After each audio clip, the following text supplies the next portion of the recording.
কেউ তাকে কাফের ফতোয়া দিল।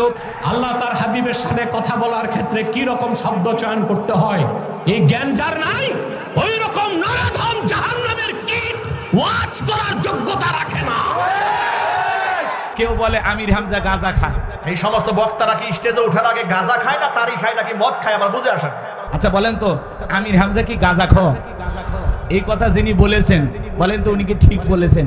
সমালোচনা হবে গঠনমূলক, সমালোচনা হবে সংশোধনের উদ্দেশ্যে, সমালোচনার ভাষা হবে মার্জিত ভাষা, সাবলীল ভাষা, সুন্দর ভাষায় সমালোচনা করতে হবে। কথা বলে ঠিক কি না? আক্রমণাত্মক ভাষা ব্যবহার করা যাবে না। এদেশের একজন তরুণ মুফাসসির, দ্বীনের দায়ী, মাজলুম আলেমে দ্বীন মুফতি আমির হামজা ভাই একটি সংবাদ সম্মেলন বা সাংবাদিকদের সাথে মত বিনিময় করতে গিয়ে জবানের জড়তার কারণে হোক অথবা নিজের অসতর্কতার কারণেই হোক একটু 19-20 করে উনি কথা বলে ফেলে দিয়েছেন। সংবাদ যারা বহন করে তাদেরকে আমরা সাংবাদিক বলি। এই অর্থে নবীজি সাংবাদিক ছিলেন। যে নবী হলেন সংবাদবাহক, বার্তাবাহক, সেই হিসাবে নবীও সাংবাদিক ছিলেন। এই কথা বলার কারণে সোশ্যাল মিডিয়া জুড়ে এত সমালোচনা। আমরা বলতে চাই নবীর ক্ষেত্রে নবীর সম্মানের দিকে তাকায়া এমন শব্দ চয়ন করা ঠিক না যেটাতে রাসূলের সম্মান ছোট হয়, খাটো হয়। কথা বলেন ঠিক কি না? এই ব্যাপারে তিনি হয়তোবা একটু ভুল করেছেন। আমার গতকালকে আমি আলোচনা শুনলাম আমির হামজা ভাই চুয়াডাঙ্গা জেলার এক মাহফিলে যায় উনি প্রকাশ্যে বলতেছেন যে আমি হয়তোবা জবানের কারণে এই কথাটা একটু 19-20 হয়ে গেছে, রাসূলের সামনে হয়তোবা একটু বেয়াদবি হয়ে গেছে, আমি আল্লাহর কাছে ক্ষমা চেয়েছি। এমনকি আমি তাহাজ্জুদ পড়ে আল্লাহর কাছে ক্ষমা চেয়েছি, আমার আল্লাহ আমাকে মাফ করে দিতেও পারেন। কিন্তু আপনারা যারা সমালোচনা করেছেন আপনাদের কি হবে? হ্যাঁ, কেউ তাকে কাফের ফতোয়া দিল।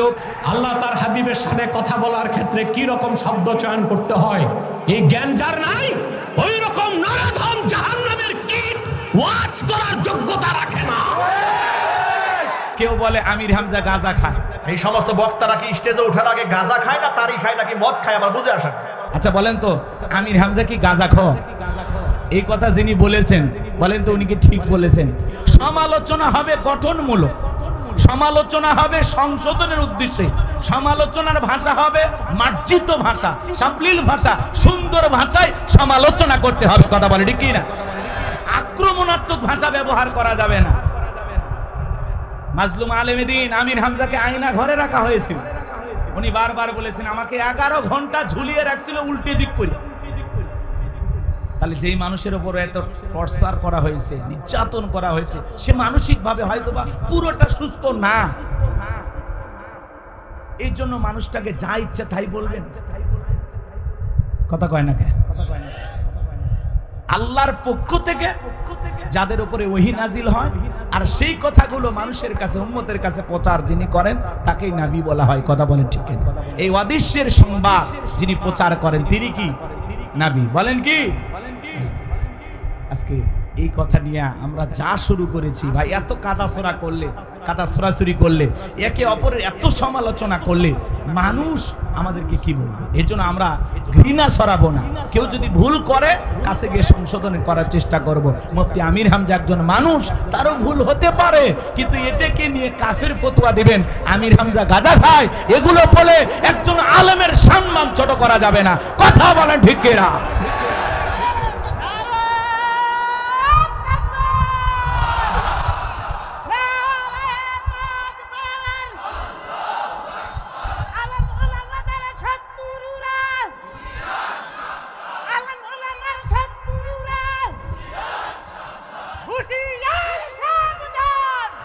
আমার ভাইয়েরা, মুফতি আমির হামজার পিছনে এত সমালোচনা কেন জানেন? মূল কথা হলো, আজ থেকে চিন্তা করবেন কয়েক মাস আগেও কিন্তু তার এত সমালোচনা ছিল না। শুধুমাত্র এমপি পদপ্রার্থী হওয়ার কারণে যে একজন আলেম এমপি পদপ্রার্থী হয়েছে, আল্লাহ যদি বিজয়ের মালা পরাইয়া সংসদ পর্যন্ত চলে যায়, অনেক রামবামের ঘুম হারাম হবে। কথা বলে ঠিক কিনা? অনেক হুজুর পর্যন্ত এটা মানতে পারতেছে না যে আমির হামজা সংসদে যাবে। আরে ভাই আপনিও যান, আপনিও এমপি হয়ে চলে যান না সংসদে, সমস্যা কথা? ওখানে যাইয়া দেখেন তো এই পার্লামেন্টে আল্লাহর আইনটা চালু করা যায় কিনা। সবাই মিলে চেষ্টা করেন বাংলাদেশটাকে একটা সুন্দর বাংলাদেশ গঠন করা যায় কিনা, শান্তির বাংলাদেশ করা যায় কিনা। সবাই মিলেমিশে দলমত নির্বিশেষে ঐক্যবদ্ধ হয়ে এই দেশটাকে সুদ মুক্ত, ধর্ষণ মুক্ত, সিনা মুক্ত, চাঁদাবাজ মুক্ত একটা সুন্দর বাংলাদেশ করা যায় কিনা। সবাই চেষ্টা করে, কথা কয় না। আমির হামজার শত্রু বেড়ে গেছে, তাতে কি হয়েছে? যত সমালোচনা করবেন, উনি যদি অপরাধী না হয়, কি বলেন, তাতে কি সম্মান কমবে না আল্লাহ বাড়ায় দিবেন?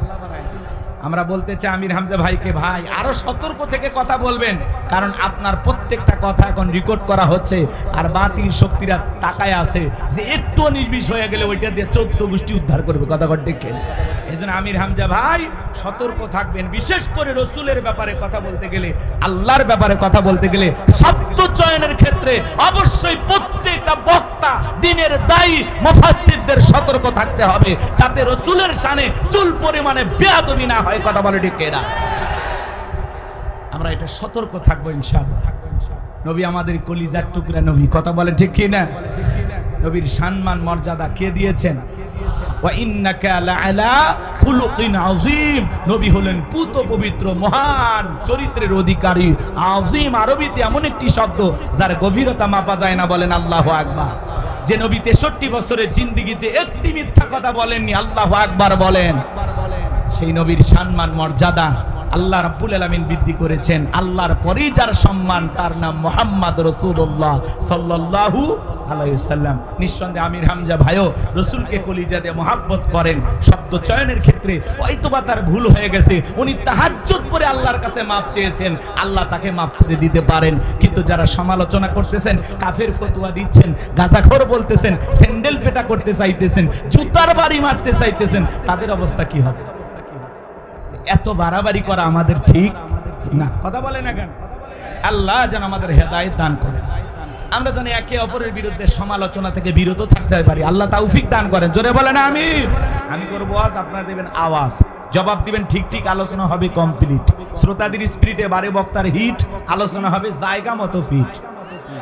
আগে বলতাম কিছু আজ প্যান্ডেলে, কিছু আজ অ্যাঙ্গেলে, এখন আর অ্যাঙ্গেলে না, যা বলবো সব ডাইরেক্ট। অ্যাঙ্গেলে বলার দিন শেষ, ডাইরেক্ট বলার বাংলাদেশ। কথা বলা ঠিক কিনা? মুসলমানের কখনো ভয় নাই। কথা বলা ঠিক কিনা? মুসলমান কাপুরুষের জাতি নয়, মুসলমান বীরের জাতি। কথা বলা ঠিক কিনা? বাঁচতে হলে বাঘের মতো বাঁচবো, বিড়ালের মতো বাঁচতে চাই না। কথা বলা ঠিক কিনা? মুসলমান এমন জাতি, মুসলমান যদি নারায়ে তাকবীর হুঙ্কার দিয়ে ময়দানে নামে, জালেম বেঈমানেরা পালানোর গর্ত খুঁজে পাবে না। কথা বলা ঠিক কিনা? মুসলমানের আওয়াজ দিতে হবে, একটা আওয়াজে অনেক কিছু ঘটতে পারে। কথা বলে ঠিক কিনা? সম্মানিত ভাইয়েরা আমার, একটু অপেক্ষা করেন, সামনের দিকে যাই। এই মুনাফিকদের জন্য আল্লাহ রাব্বুল আলামিন একটি সূরা নাজিল করেছেন। সূরাটির নাম হলো মুনাফিকুন। কি নাম? এই দুদুল্যমান যারা, এই চরিত্রের মানুষ যারা, এদেরকে চেনা বড় কঠিন। এদের স্বভাব হলো গাছের গোড়া কেটে মাথায় পানি ঢালা। কথা বলেন? চুপ করে থাক ধোকাবাজ, চোখে তোদের নাহি লাজ। চুপ করে থাক ধোকাবাজ, চোখে তোদের নাহি লাজ। গোড়া কেটে মাথায় ঢালো পানি, তোদের চিনি আর কতকাল করবি রে শয়তানি। মুনাফিকদের স্বভাব হলো ইসলাম নামের গাছের গোড়া কেটে মাথায় পানি ঢালা। ওরা বলে আমরা কোরআনের সাথে আছি, ইসলামের সাথে আছি। কথা কয় না? কোরআনের মাহফিলের অনুমতি দেয়, আবার সন্ধ্যেবেলায় পুলিশ পাঠায় বন্ধ করতে। কথা বলেন ঠিক কিনা? দেখতে মুসলমানের মতো বলে আমরা সবসময় মানুষের ভালো চাই, রাতের আধারে নিজের হাতে মানুষকে হত্যা করে, আর সকালবেলা লাশের উপরে ফুলের মালা দিয়ে শোক প্রকাশ করে বলে বড় ভালো লোক ছিল। ভালো লোক ছিল তো মারলি কেন? শয়তান। এজন্য মুনাফিক চেনা বড় কঠিন, ঘাপটি মেরে থাকে। কথা কয়? রসুলের পেছনে নামাজ পড়ে লোকটা যদি মুনাফিক হয়, আপনার আমার পিছনে নামাজ পড়ে তার সাথে বড়টা হবে। কথা বলে ঠিক কিনা? এজন্য মুনাফিক হইতে সাবধান। মনে রাখবেন, অমুসলিমের দ্বারা ইসলাম যতটা না ক্ষতিগ্রস্ত হয়, নামধারী মুনাফিক মার্কা মুসলমানের দ্বারা ইসলাম সবচেয়ে বেশি ক্ষতিগ্রস্ত। কারণ লিবাস শুরুর দিকে বোঝা যায় না এটা মুসলমান নাকি বেঈমান, বোঝা যায় না। মুনাফিক আমাদের সুরত ধারণ করে থাকে। কথা বলে ঠিক কিনা? যাই হোক, মুনাফিকদেরকে নিয়ে আলোচনা করার সময় নাই, কাফেরদেরকে নিয়ে আলোচনা করার সময় নাই। আজকে আমি আলোচনা করব আল্লাহর ভিআইপি মুমিন বান্দাদেরকে নিয়ে। বলুন আল্লাহু আকবার। তাহলে জবান ছেড়ে সবাই একটু মহাব্বতে আমার সঙ্গে তেলাওয়াত করুন। আউযু বিল্লাহি মিনাশ শাইতানির রাজীম। বিসমিল্লাহির রাহমানির রহিম। বিতাড়িত মোর্দার শয়তানের কাছ থেকে আল্লাহ পাকের কাছে আশ্রয় প্রার্থনা চাচ্ছি। পরম করুণাময় দয়ালু আল্লাহ তাআলার নামে শুরু করছি। সূরার নাম সূরা আল মুমিনুন। বলেন কি না? আমার আল্লাহ রাব্বুল আলামিন বলেন, ক্বাদ আফলাহাল মুমিনুন।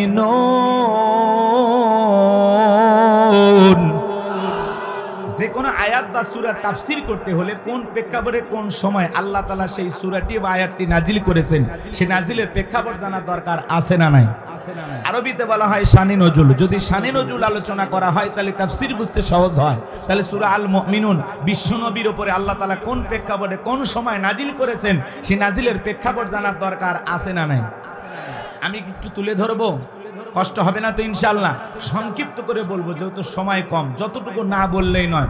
সম্মানিত ভাইয়েরা আমার, দিল দিয়া কথাগুলো বোঝার চেষ্টা করবেন। বিশ্বনবীর প্রিয় সাহাবী হযরত ওমর ফারুক ডেকে বলেন, আমি মৌমাছির গুনগুন আওয়াজ শুনলাম।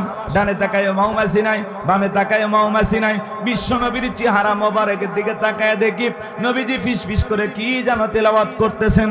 হযরত ওমর ডেকে বলেন, আমার বোঝার বাকি রইল না, আসমান থেকে নবীজির উপরে কোরআনুল কারীম নাজিল হচ্ছে আর বিশ্বনবী কোরআনুল কারীম রিসিভ করতে ব্যস্ত। বলুন সুবহানাল্লাহ। মৌমাছির গুনগুন আওয়াজ হইলে, বনবন আওয়াজ হইলে কোরআনুল কারীম নাজিল হয়। দপ্তরি ছুটির ঘন্টা এবারে মানে টন টন আওয়াজ হইলে কোরআনুল কারীম নাজিল হয়। নবীজি যখন ঘোড়ার উপরে থাকতেন ওই সময় যদি কোরআনুল কারীম নাজিল হইতো, ওহির ভারে ঘোড়ার পা গুলো বালুর ভিতরে ডেবে যেত। বলেন আল্লাহু আকবার। নবীজি যখন উটের উপরে থাকতেন ওই সময় যদি কোরআনুল কারীম নাজিল হইতো, ওই গিরফারে উটের মাথা জমিনের সঙ্গে লেগে যেত। এক সাহাবী রানের উপরে মাথা রেখে নবীজি আরাম ফরমাচ্ছেন, ওই সময় কোরআনুল কারীম নাজিল হলো।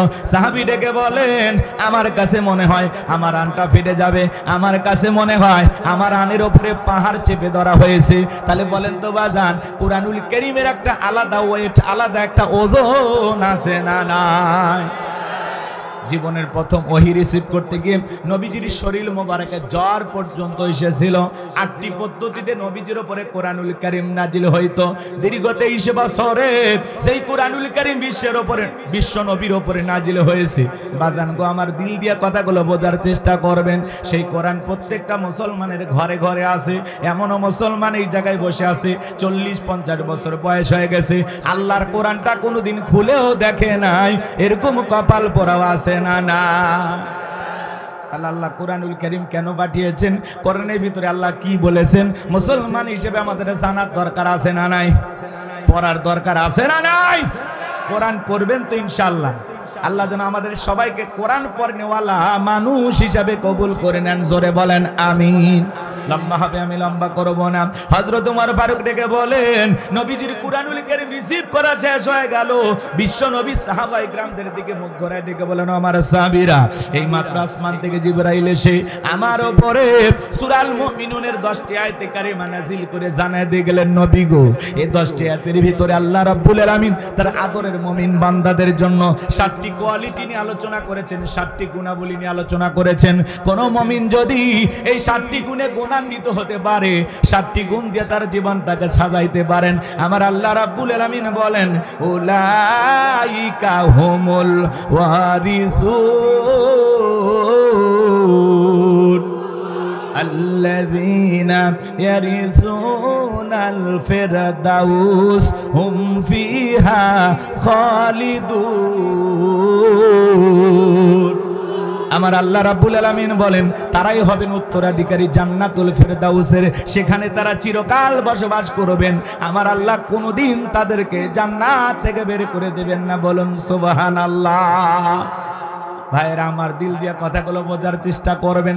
বাবা মারা গেলে ওয়ারিশ সূত্রে সন্তান যেরকম বাবার সম্পত্তির ভাগ পায়, কোন মুমিন যদি এই 60টি গুণে গুণান্বিত হতে পারে, 60টি গুণ দিয়ে তার জীবনটাকে সাজাইতে পারেন, আমার আল্লাহ রাব্বুল আলামিন তাকে জান্নাতুল ফেরদাউসের ওয়ারিশ বানায়া দিবেন। বলুন সুবহানাল্লাহ।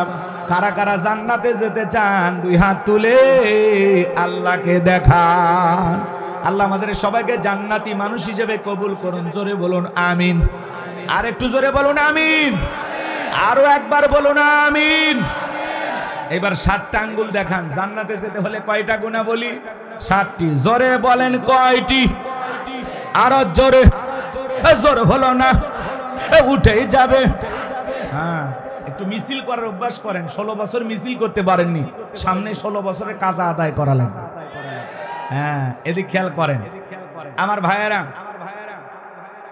আল্লাহর কোন মুমিন বান্দা যদি 60টি গুণাবলী অর্জন করে কবরে যাইতে পারে, তার নামে জান্নাতুল ফেরদাউসের ভিতরে জায়গা বরাদ্দ থাকবে। সুবহানাল্লাহ বলবেন।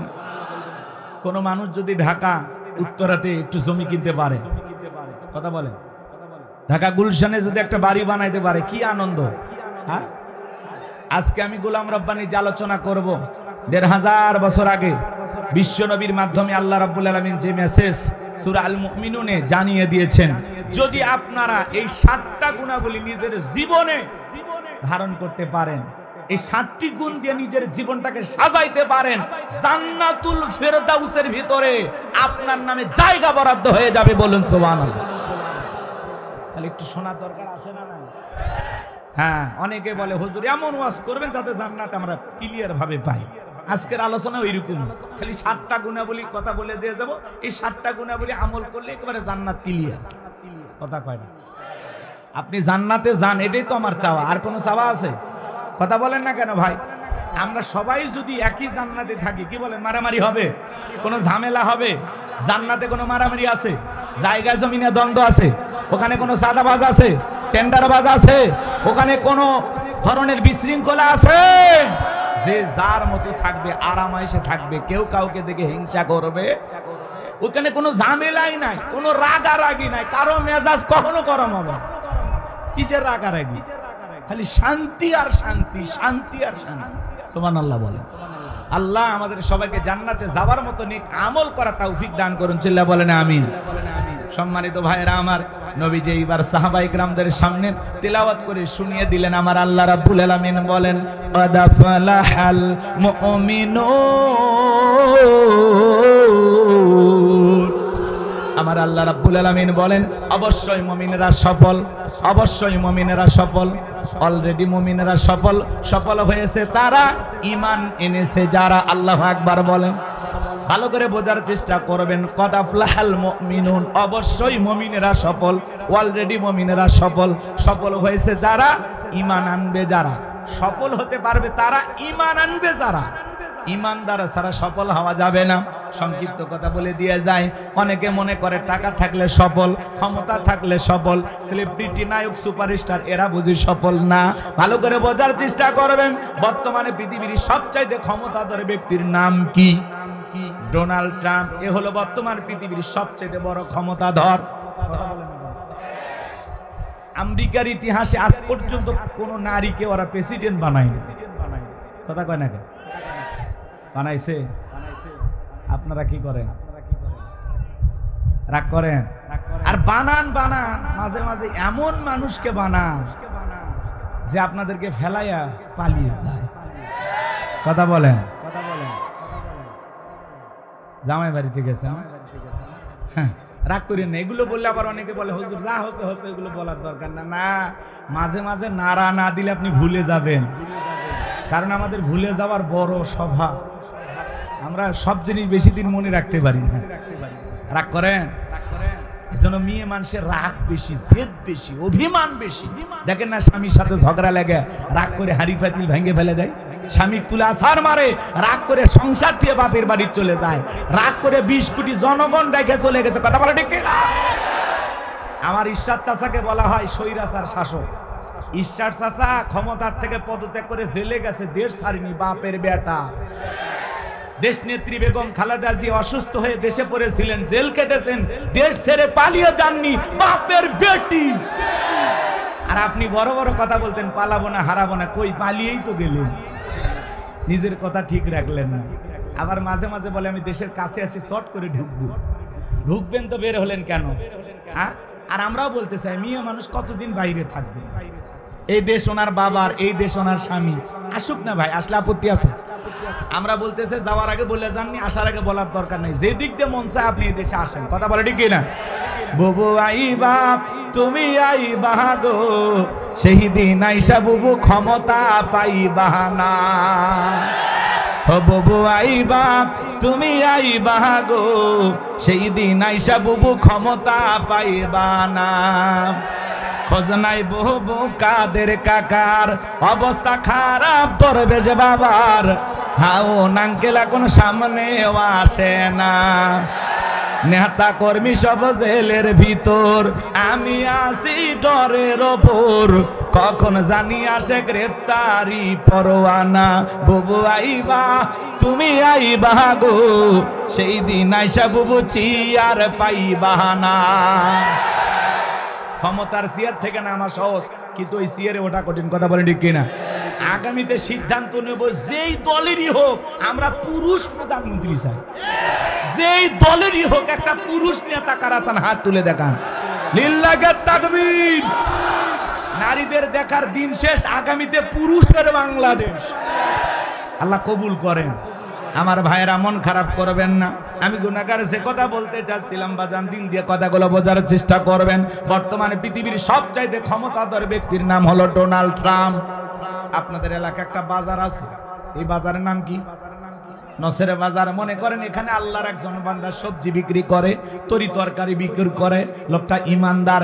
আজান দেওয়ার পরে আল্লাহর গোলাম যদি দোকানদারি বন্ধ করে মসজিদে গিয়ে নামাজ আদায় করে, বলেন তো বাজান পৃথিবীর বড় নেতা ডোনাল্ড ট্রাম্পের চাইতে এই সবজি বিক্রেতা ইমানদারের দাম কম না বেশি? তার মানে কি বুঝলেন? ইমান আছে যার, আল্লাহর কাছে দাম আছে তার। কথা বলেন ঠিক কিনা? পাশের দেশে নরেন্দ্র মোদী, এ যত বড়ই ক্ষমতাধর হোক না কেন, আমাদের দেশের একজন ভ্যান চালক, রিক্সা চালক, লোকটা যদি ইমানদার হয়, আজান দেওয়ার পরে মাথা নত করে যদি আল্লাহকে সিজদা দেয়, বলেন তো বাজান ভারতের দাদার চাইতে ওই রিক্সা চালক, ভ্যান চালক ইমানদারের দাম কম না বেশি? তার মানে কি বুঝলেন? ইমান আছে যার, আল্লাহর কাছে দাম আছে তার। কোন বেঈমানের দাম আল্লাহর কাছে নাই। বেঈমানেরা ক্ষমতার দাম্ভিকতায় দুনিয়াতে সফল হতে পারে, মরার পরে সবগুলো বেঈমানকে পিটাইয়া জাহান্নামে দিবেন তিনি কে? আর ইমানদাররা দুনিয়াতে সফল, আখিরাতে সফল। আল্লাহ তাআলা আমাদের ভিতরে ঈমান নামের সম্পদ দিয়েছে। টাকা না থাক, সম্পদ না থাক, ক্ষমতা না থাক, আমার ভিতরে ঈমান আছে, আল্লাহর কাছে দাম আছে। এই জীবনে যদি আল্লাহর কাছে দামি হতে পারি, আর কিছু চাওয়ার আছে? তাহলে আমি বলবো ঈমান এনেছে যারা, আপনারা বলবেন সফল হয়েছে তারা। বলবেন ঈমান এনেছে যারা, ঈমান এনেছে যারা। আল্লাহর কাছে দামি বান্দা কারা? ইমানদার বান্দা যারা। ইমান আছে, আল্লাহর কাছে দাম আছে। ইমান নাই, আচ্ছা বলেন তো পাসপোর্ট ছাড়া বিদেশে যাওয়া যায়? বিদেশে যেতে গেলে কি লাগে? পাসপোর্ট লাগে না? তো ইমান হলো জান্নাতে যাওয়ার পাসপোর্ট। সুবহানাল্লাহ। ইমান আছে, জান্নাতের ভিসা লাগবেই। জান্নাতের ভিসা লাগবেই ইনশাআল্লাহ। কিন্তু কোন বেঈমানের জন্য জান্নাতের ভিসা লাগবে? সবগুলো কই যাবে? জাহান্নামে। এই জন্য বলতেছি, ক্ষমতা থাকলেই সফল হওয়া যায় না, টাকা থাকলে সফল হওয়া যায় না, নায়ক, সুপারস্টার, ফুটবল, ক্রিকেটার এগুলো হলে সফল হওয়া যায় না। আল্লাহর কাছে সফল হতে পারবে তারা ঈমান আনবে যারা। হোক না সে রিক্সা চালক, হোক না ফকির, হোক না মিসকিন, হোক না সাদা, হোক না কালো, হোক না ধনী, হোক না গরিব, ঈমান আছে, আল্লাহর কাছে দাম আছে। তাহলে আমরা সবাই ঈমানদার তো ইনশাআল্লাহ। এজন্য আল্লাহ রাব্বুল আলামিন বলেন ক্বাদ আফলাহাল মুমিনুন, অবশ্যই মুমিনেরা সফল, অলরেডি মুমিনেরা সফল। ভালো করে বোঝার চেষ্টা করবেন। ঈমান আনার পরে আল্লাহ রাব্বুল আলামিন আপনাকে আমাকে যে দায়িত্ব দিলেন, গভীর মনোযোগ দিয়ে কথাগুলো শুনে যাবেন। ছোট্ট একটা প্রশ্ন আপনাদেরকে করি। একজন অমুসলিম জোহরের নামাজের পূর্বে ঈমান গ্রহণ করেছে, ওই ব্যক্তির উপরে জোহরের সালাত আদায় করা কি? মাশাআল্লাহ, চমৎকার শ্রোতা। গাজীপুরের মানুষ তো খুব চালাক। শ্রোতারা যদি চালাক হয় ওয়াজ করে শান্তি পাওয়া যায়। কইতে কলিকাতা বুঝে নেয়, কথা বলেন ঠিক কিনা? তাহলে ঈমান আনার পরেই মুমিন জীবনের সবচেয়ে গুরুত্বপূর্ণ ইবাদতের নাম হলো নামাজ। জোরে বলেন কি? আল্লাহ পাক যখন মুমিনদের 7টি গুণাবলী 7টি কোয়ালিটি নিয়ে আলোচনা শুরু করলেন, 1 নাম্বার আল্লাহ তাআলা সালাত দিয়ে শুরু করেছেন। বলেন আল্লাহু আকবার। যুবক যারা আছো নিরাশ হয় না, তোমরা যুবক আমিও যুবক, তোমাদের মনের দুঃখটাকে আমি বুঝি। তোমাদের জন্য স্পেশাল আলোচনা মাথার মেমোরিতে সেভ করা আছে, সময় দেব ইনশাআল্লাহ। মা বোন যারা ওয়াজ শুনতেছেন, মা আপনারা একেবারে নিরাশ হবেন না, আপনাদের জন্য স্পেশাল কিছু আলোচনা হবে কষ্ট হচ্ছে তাহলে একটু সময় দেওয়া দরকার আছে না নাই? যুবকদের জন্য স্পেশাল কিছু আলোচনা হবে। মুমিন বান্দার 4 নাম্বার গুণাবলীতে যা খালি যুবকদের ওয়াজ। কার ওয়াজ? ইনশাআল্লাহ। একটু অপেক্ষা করেন বাজান গো আমার, গভীর মনোযোগ দিয়ে কথাগুলো শুনে যান। তাহলে মুমিন বান্দার 1 নাম্বার গুণাবলী, আল্লাহ রাব্বুল আলামিন বলেন আল্লাযীনা হুম ফি সালাতিহিম খাশিউন।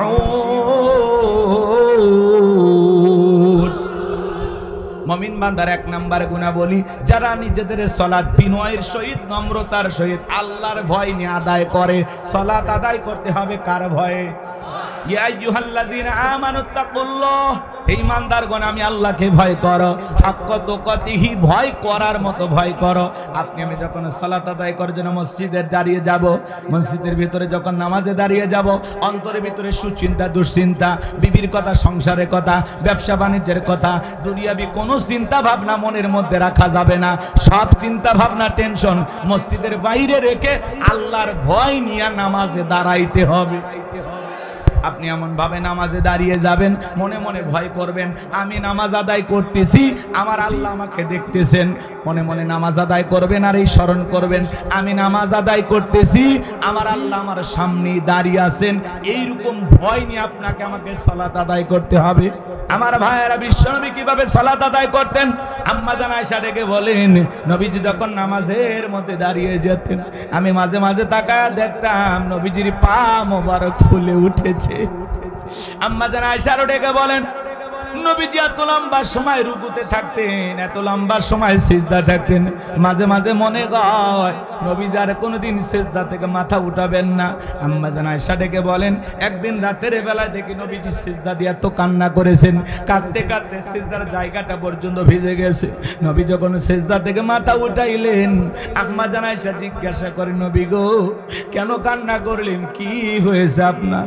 নবী ডেকে বলে, আয়েশা আমি তো আমার জন্য কাঁদি না, আমি কাঁদি আমার গুনাহগার উম্মতের জন্য। আমি আল্লাহর কাছে কেঁদে কেঁদে বলি, আল্লাহ আমার গুনাহগার উম্মতের গুনাহগুলো মাফ করে দাও, আমার গুনাহগার উম্মতকে ওই কঠিন জাহান্নামের আগুন থেকে মুক্তি দাও। নবী যদি আপনার আমার গুনাহ মাফের আশায় আল্লাহ তাআলার কাছে দোয়া করেন, আমরা তো হলাম মূল ভিকটিম, মূল আসামি, মূল অপরাধী। সকাল বিকাল গুনাহ করি বাজান। যেই নবীর জীবনে কোনো গুনাহ নাই, সেই নবী 70 থেকে 100 বার ইস্তেগফার পড়তেন, তওবা পড়তেন। চিন্তা করেন বাজান, নবীর জীবনে গুনাহ নাই, সেই নবী যদি ইস্তেগফার পড়েন, আমরা তো পলকে পলকে গুনাহ করি, চলতে ফিরতে গুনাহ করি। আমাদের তওবা করা দরকার আছে না? না, নিজেদের গুনাহ মাফের জন্য সিজদা দিয়ে কান্না করতে হবে কার কাছে? 5 ওয়াক্ত সালাত, এটা তো ডিউটি, এটা তো অবশ্যই আপনাকে পালন করাই লাগবে। 5 ওয়াক্ত সালাত নফল না ফরজ? একটু জোরে বলেন। এ বাজান মন খারাপ করবেন না। সবচেয়ে আফসোসের কথা হলো, মুসলমানের কাছে যদি নামাজের ওয়াজ করা লাগে, এর চাইতে বড় দুঃখ আর নাই। ভালো করে বোঝার চেষ্টা করবেন গাজীপুরের মুসলমান ভাইয়েরা, 5 ওয়াক্ত সালাত এটা তো রবের বাধ্যতামূলক অর্ডার, অবশ্যই আপনাকে আদায় করা লাগবে। 5 ওয়াক্ত সালাত আদায় করা লাগবে। পাশাপাশি গভীর নিশীতে রাতের 1টা 2টা 3টার দিকে উঠা বিবির ভালোবাসা ত্যাগ করে, আরামের বিছানা ত্যাগ কইরা, ঠান্ডা পানি দিয়া ওযু বানাইয়া নিরালাই নিবৃত্তিতে সিজদা দিতে হবে কাকে? আল্লাহ রাব্বুল আলামিন বলেন, ওয়াল্লাযীনা ইয়াবিতুনা লিরাব্বিহিম সুজদাও ওয়া কিয়ামা। সূরা ফুরকানের ভিতর আল্লাহ পাক জানিয়ে দিলেন, যারা রাত্রি জাগরণ করে আমি আল্লাহকে সিজদা দেয়, আমি আল্লাহর জন্য দণ্ডায়মান হয়ে যায়। গভীর নিশীতে দুনিয়ার অফিস আদালত বন্ধ, আরামের বিছানা ত্যাগ কইরা, বিবির ভালোবাসা ত্যাগ কইরা আপনি নিরালায় একা একা যাই নামাজে দাঁড়ায় গেছেন। এই নামাজ দুনিয়ার কাউকে দেখানোর জন্য নয়, এই নামাজ হলো একমাত্র আল্লাহর সন্তুষ্টি অর্জনের জন্য। এই নামাজ হলো একমাত্র আল্লাহকে খুশি করার জন্য। কথা বলেন ঠিক কিনা? কুলিন্না সালাতি ওয়া নুসুকি ওয়া মাহইয়ায়া ওয়া মামাতি লিল্লাহি রাব্বিল আলামিন। সূরা আনআম আয়াত নাম্বার 162 আল্লাহ রাব্বুল আলামিন জানিয়ে দিলেন, নবীজি আপনি বলুন, আমার নামাজ, আমার কুরবানি, আমার জীবন, আমার মরণ লিল্লাহি রাব্বিল আলামিন, আসমান জমিনের প্রতিপালকের জন্য। তাহলে মুমিন জীবনের সব ইবাদত হবে কার জন্য? গভীর নিশীতে কোনো বান্দা যদি তাহাজ্জুদের দায় নামাজে দাঁড়ায় যায়, আপনি যখন সিজদায় গিয়ে ফিসফিস করে আল্লাহর কাছে যা বলবেন, আপনার ওই সিজদায় গিয়ে ফিসফিস করা আওয়াজ আল্লাহ পাক আরশে আজিমে বৈশা শুনতে পায়। যারা গভীর নিশীতে তাহাজ্জুদের সালাত আদায় করে এরা আল্লাহর প্রিয় হতে পারে। যারা তাহাজ্জুদের সালাত আদায় করে এরা আল্লাহর কাছে চাইতে দেরি, আল্লাহ এদেরকে দিতে দেরি করবে না। কথা বলেন ঠিক কি না? তাহলে আল্লাহর প্রিয় যারা, তারা তাহাজ্জুদের জায়নামাজে চোখের পানি ছেড়ে দিয়ে আল্লাহর কাছে কান্না করবে, জাহান্নাম থেকে বাঁচার জন্য আল্লাহর কাছে দোয়া করবে। আমার ভাইয়েরা, রিজিক আল্লাহর কাছে চাইতে হবে। আপনার যদি একটা জুতার যদি স্যান্ডেলের যদি একটা ফিতাও লাগে, তবুও চাইতে হবে কার কাছে? দুনিয়ার কারো কাছে চাইবো না, আমরা চাইবো কার কাছে? আল্লাহর কাছে চাইলে আল্লাহ ফেরত দেবে। আল্লাহর কাছে কেউ চাইয়া খালি হাতে ফিরে আসতে পারে? অবশ্যই আল্লাহ তার বান্দাকে দেবেন। এজন্য বাজান গো আমার, এমন একজন আল্লাহ পেয়েছি, এমন এক আল্লাহ পেয়েছি বাজান গো আমার। পৃথিবীতে অপরাধী খোঁজা হয় শাস্তি দেওয়ার জন্য, কিন্তু আমার আল্লাহ এত দয়া, এত মায়া, আল্লাহ তার অপরাধী গুনাহগার বান্দাকে ডাক দিয়ে খোঁজে তাকে মাফ করে দেওয়ার জন্য। বান্দা গুনাহ করেছে, তওবা করে ফিরে আসলে খুশি হয় কে? আর একটু জোরে বলেন কি? আমার ভাইয়েরা, এজন্য আল্লাহ তাআলার কাছে তওবা করে ফিরে আসতে হবে। তাহলে গভীর নিশীতে তাহাজ্জুদের নামাজ আদায় করে যারা আল্লাহর প্রিয় গোলাম হতে পারবে তারা। আল্লাহর বান্দা তাহাজ্জুদ পড়ে, আর কিছু কিছু দুষ্ট যুবক আছে ইউটিউব ইন্টারনেট ঘাটাঘাটি করে সারা রাত মোবাইলে চ্যাটিং কইরা ফজরের আজান হয় যখন, ওই হাইব্রিড যুবক ঘুমাইতে যায় তখন নামাজও পড়ে না। যুবক রে, এই ঘুম ভাঙলে সকাল, না ভাঙলে পরকাল। কথা বলেন, কেমন করে ঘুমাও তুমি? ওরে গাজীপুরের যুবক, কেমন করে ঘুমাও তুমি? ফজর করে কাজা, এমন তো হতে পারে ও তোমার জহরে জানাজা। এমন তো হতে পারে ও তোমার জহরে জানাজা। যুবক, এখনো সময় আছে, ফিরে আসার দরকার আছে না নাই? ফজর পরে ঘুমানোর দরকার আছে না নাই?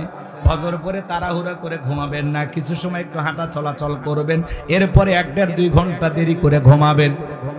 ফজর পরে ঘুমাবেন না, একটু সময় নিয়ে চলাচল করবেন, কোরআন তেলাওয়াত করবেন, জিকির করবেন, এরপরে ঘুমাবেন। ইনশাআল্লাহ। কষ্ট হচ্ছে? আমার কথা কি বিরক্ত হচ্ছেন আপনারা? তাহলে মুমিন বান্দার 1 নাম্বার গুনাহ বলি, আল্লাযীনা হুম ফি সালাতিহিম খাশিউন। যারা নিজেদের সালাত বিনয়ের সহিত, নম্রতার সহিত আল্লাহর ভয় নিয়ে আদায় করে। নামাজের মতো আদায় করা লাগবে বাজান গো আমার। নামাজ যেমন তেমন আদায় করলে হবে না। জোহরের 4 রাকাত সুন্নত, ইমাম আর মুসল্লি একসাথে নিয়ত বিদেছে, ইমামের 2 রাকাত হওয়ার আগে মুসল্লি 4 রাকাত শেষ। হুজুর এবার জিজ্ঞাসা করেছে, বাজান আমার 2 রাকাত হয় না, আপনার 4 রাকাত হয়ে গেল। বলে, হুজুর আপনাদের চর্চা কম। এক মুরব্বী চাচা এত তাড়াহুড়া করে ওযু করছে বাজান, এক ঠ্যাং না ধুয়ে মসজিদে ঢুকছে। তাই সালাম মসজিদ বিছলাকায়, চাচা একদিক লুঙ্গি একদিক, তাও বলে আল্লাহু আকবার।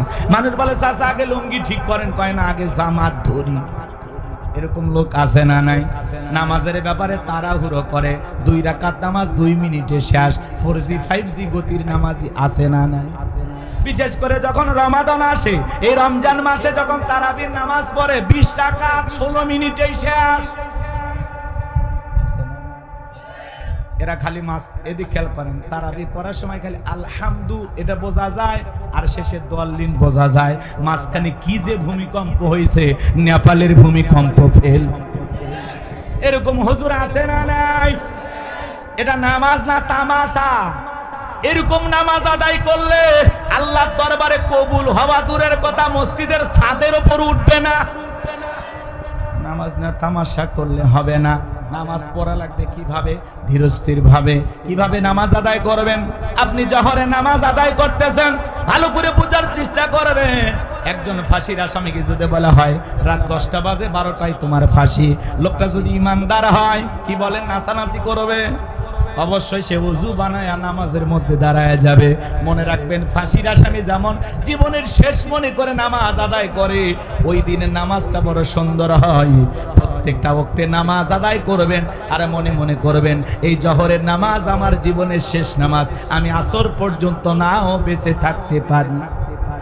এইরকম ভেবে নামাজ আদায় করবেন। আমাদের সমাজে মসজিদগুলো জুমার নামাজে লোকের জায়গা হয় না, মসজিদ ভাঙা 2 তলা 3 তলা করা হয়। কথা না। আর ফজরের নামাজের সময় এক কাতার মুসল্লিও পাওয়া যায় না। এমন মসজিদ আছে মুয়াজ্জিন একাই আজান দিয়ে একাই নামাজ পড়ে। আর রাসূলের জামানায় জুমার নামাজের সময় মসজিদ যেমন কানায় কানায় পূর্ণ ছিল, ফজরের নামাজের সময় মসজিদ কানায় কানায় পূর্ণ ছিল। বলুন সুবহানাল্লাহ। সোনার মক্কা মদিনা আল্লাহ তাআলা গোলামকে নিয়েছিলাম, এই বছরে হজে গিয়েছিলাম।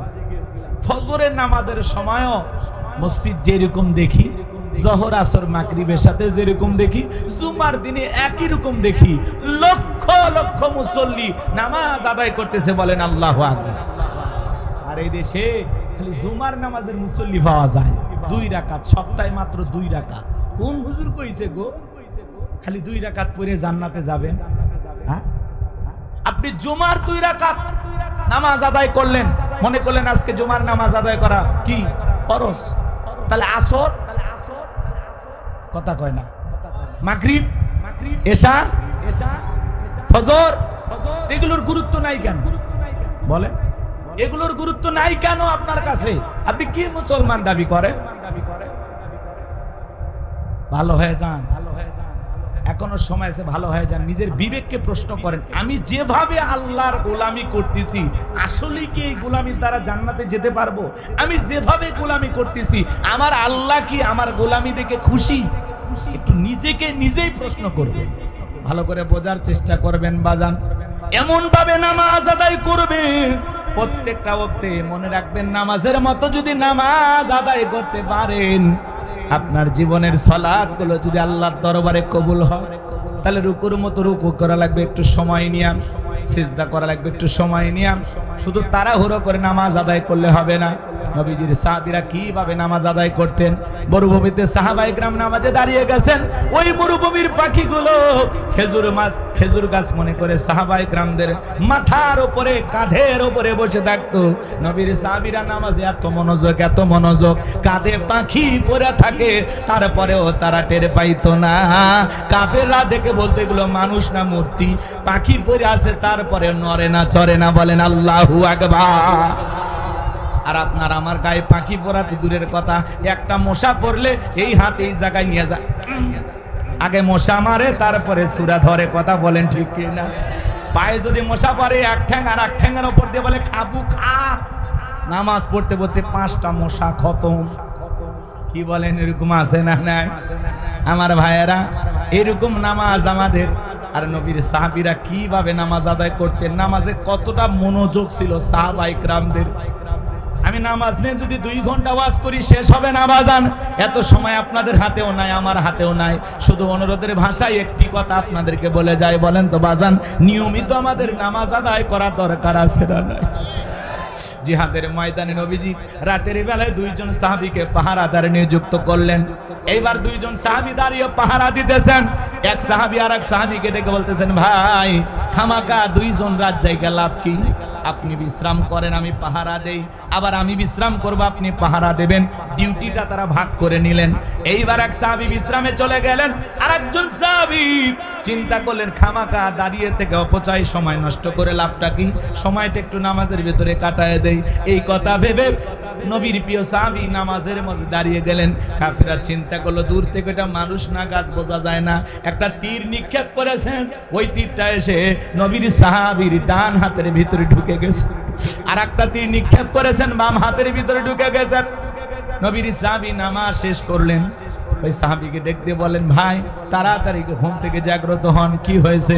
বলে আপনি যখন বিশ্রাম করতে গেলেন, আমি যখন একটু আপনার দেয়া শিডিউল অনুযায়ী ডিউটিটা ভাগ করে নিয়ে আমি যখন পাহারা দিতেছিলাম, মনে করলাম খামাকা দাঁড়াইয়া অপচয় সময় নষ্ট করে লাভটা কি, নামাজের মধ্যে কাটায়া দেই। এই কথা ভেবে আমি নামাজে দাঁড়িয়ে গেছি, এই সুযোগে কাফির আমাকে তীর নিক্ষেপ করেছে। তাড়াতাড়ি করে আমার শরীর থেকে তীরগুলো বের করে দেন। আমি আপনার কাছে একটা কথা বলতে চাই ভাই, আজকে আমি নামাজের মধ্যে এত মজা পাচ্ছিলাম, এত মজা পাচ্ছিলাম, আমি যদি রাসূলুল্লাহর পাহারাদার না হইতাম, সাহাবায়ে কিরামদের যদি পাহারাদার না হইতাম, আজকে নামাজের ভিতর আমার এত মজা লাগতেছিল, নামাজ পড়তে এত ভালো লাগতেছিল। ওই তীর এসে যদি আমার কলিজাটা ছিদ্র করে পাশ ও পাশ করে দিত, তবু আজকে আমি নামাজ ছাড়তাম না। নামাজ এত মজা লাগতেছিল, কিন্তু আমি রাসূলুল্লাহর পাহারাদার। আমি যদি নামাজের সময়টা কাটায় দেই, এই সুযোগে কাফের আক্রমণ করে যদি নবীকে হত্যা করে, আল্লাহর কাছে কিয়ামতে কি জবাব দেব? এই জন্য আমি দ্রুত নামাজটা শেষ করলাম। তীর এসে ঢুকে গেছে, এরপরেও নামাজ ছাড়ে না। আর নামাজ পড়তে কি মজা লাগতেছিল, বলে তীরটা যদি কলিজায় লাগতো, তবু আজকে আমি নামাজ ছাড়তাম না। এত নামাজের ভিতরে স্বাদ পাইছে, সুবহানাল্লাহ বলে। আর আমরা মসজিদে ঢুকতে দেরি, বেরোতে দেরি নাই, মসজিদে মনে হয় মন থাকতেই চায় না। কথা বলে না কেন আপনারা? টাইম দেখে যায়, টাইম দেখে যায়, 1-2 মিনিট 19-20 হয়ে গেলে নামাজ 1:30 মিনিটে জামাত শুরু হওয়ার কথা, 1 মিনিট একটু এদিক সেদিক হলে হুজুর টাইমটা দেখেন। আমাদের ব্যবসায়ী মানুষ না, নসের মার্কেটে আমাদের ব্যবসা। এ ভাই আপনারা তো রাখেন না, এটা উদাহরণ, এক্সাম্পল দিচ্ছি কথা বোঝানোর জন্য। কত ব্যস্ততা থাকে, কত কাস্টমার এসে বসে আছে, আর আপনি 1 মিনিট খাইয়ে ফেলে দিলেন। আল্লাহর ঘরে যায় 1 মিনিট সময়, 10 মিনিট সময় যদি অতিরিক্ত কেটে যায়, বলেন তো বাজান সওয়াব হবে না গুনাহ হবে? কিছুই না করেন, অন্তত ওই 10 মিনিট দুনিয়াবি গুনাহ থেকে বেঁচে থাকলে। আপনি এত অস্থির হন কেন মসজিদে যায়? আপনার পা মনে হয় দড়ি দিয়ে বাঁধা যায় না? জুমার নামাজে 2 রাকাত খালি সালাম ফিরিয়েতে দেরি, বাকিগুলো একেবারে উপরতলা থেকে নিচতলা থেকে জুতার ফ্যাট ফ্যাট এমন অবস্থা। সুন্নত আর পড়ার দরকার নেই। আমি অবশ্য অনেকে মনে মনে ভাবি এরা মনে হয় সুন্নত বাড়ির যে বোক সাথে নিয়ে পড়ে, হ্যাঁ এরকম আছে না নাই? আপনি জুমার 2 রাকাত ফরজ পড়লেন, এরপরে যে 4 রাকাত সুন্নত আছে পড়ার দরকার নাই, তো পড়লেন কই? আল্লাহ হেদায়েত দান করেন। আজ থেকে ওয়াদা দেন, কারা কারা 5 ওয়াক্ত সালাত সঠিকভাবে বিনয়ের সহিত নম্রতার সহিত আল্লাহর ভয় আদায় করবেন, হাত তুলে দেখান। আল্লাহ আমাদের সবাইকে 5 ওয়াক্ত নামাজি বানায় দেন। একটু জোরে বলেন আমিন, আর একটু জোরে বলেন আমিন। এইবার মুমিন বান্দার 2 নাম্বার গুনাহবলী, ওয়াল্লাযীনা হুম আনিল লাগবি মুরিদুন। মুমিন বান্দার 2 নাম্বার গুনাহবলী, অনার্থক কথাবার্তা বলা যাবে না। এক জায়গায় বসে 2-3 ঘন্টা গল্প, অমুক খারাপ তমুক খারাপ, এ ভালো না সে ভালো না, মনে হয় গীবত কমিটির সভাপতি সেক্রেটারি বসে গেছে। কথা কন না আপনারা? সম্মানিত ভাইয়ের আমার, দিল দিয়ে কথাগুলো বোঝার চেষ্টা করবেন বাজান। আমি যে কথা বলতে চাচ্ছিলাম, মুমিন বান্দার 2 নাম্বার গুনাহবলী, ওয়াল্লাযীনা হুম আনিল লাগবি মুরিদুন।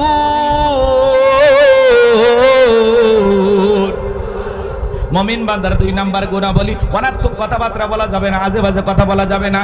এক জায়গায় বসে 2-3 ঘন্টা চায়ের কাপে ঝড়, এ খারাপ সে খারাপ, অমুক ভালো না তমুক ভালো না। আরে ভাই, মানুষের সমালোচনা করেন, নিজের আত্মসমালোচনা করেন, নিজের জীবনের ত্রুটিগুলো তালাশ করেন। অন্যের ভুল ধরতে ধরতে নিজে ভুলের মহাসাগরে ডুবে থাকবেন, টেরও পাবেন না। এই জন্য আমরা অন্যের ভুল না ধরে নিজের ভুল ধরার চেষ্টা করব ইনশাআল্লাহ। প্রত্যেকটা কথা যেন হয় আত্মসমালোচনার উদ্দেশ্যে, নিজেকে সংশোধন করার উদ্দেশ্যে। তাহলে মুমিন বান্দার জবান দিয়ে যে কথা বের হবে বুঝে শুনে কথা বলা লাগবে, কারণ আপনার আমার জবানের প্রত্যেকটা কথা রেকর্ড করতেছেন কে? মা ইয়ালফিজু মিন কাউলিন ইল্লা লাদাইহি রাকিবুন আতীদ। বান্দা এমন কোন কথা বলে না যে কথা রেকর্ড করার জন্য আমার ফেরেশতারা নাই। আপনার আমার জীবনের প্রত্যেকটা কথা রেকর্ড করা হচ্ছে, কথা বলেন ঠিক কিনা? কিরামান কাতিবিন ইয়ালামুনা মা তাফআলুন। সম্মানিত দুইজন লেখক ফেরেশতা সদা সর্বদা আপনার আমার জীবনের ডায়েরিটা লিখতেছে বাজান। এজন্য দিনের আলোতে রাতের আধারে গোপনে প্রকাশে যা করতেছেন, যা বলতেছেন সব লিপিবদ্ধ করা হচ্ছে আপনার আমার আমল নামার ডায়েরিতে, কথা বলেন ঠিক কিনা? এজন্য মুমিন বান্দা জবান দিয়ে যা ইচ্ছা তাই বলবে না। মুমিন বান্দা জবান দিয়ে সেই কথা বলবে যে কথা বললে সওয়াব হয়। কি হয়? জোরে বলেন কি হয়? মুমিন বান্দার 2 নাম্বার গুণাবলী, অনার্থক কাজ করা যাবে না। মুমিনের টাকা হলে মুমিন সিনেমা হল বানাবে না, যাত্রা গানের আয়োজন করবে না, গানের কনসার্ট দেবে না, মদের বাদ দেবে না। মুমিনের টাকা হলে রাস্তার মোড়ে মোড়ে মূর্তি বানায় রাখবে না। বিগত সরকারে যারা ক্ষমতায় ছিল, একটা দুইটা নয়, রাস্তার মোড়ে মোড়ে 4,500 কোটি টাকার ভাস্কর্য বানাইছিল। 4,500 কোটি টাকা। কত টাকা চিন্তা করেন? হ্যাঁ, এটা কি হলো? 5 আগস্টে মানুষ আহারে ওনার বাবার সেই ভাস্কর্য ভাঙ্গিয়া কেউ মাথার উপরে পেশাব করছে, কে হাতুড়ি দিয়ে বাড়ি মারছে, কেউ বা পানিতে সুবায়া সুবায়া জুতা মারছে। এতে ওনার বাবার সম্মান কমছে না বাড়ছে?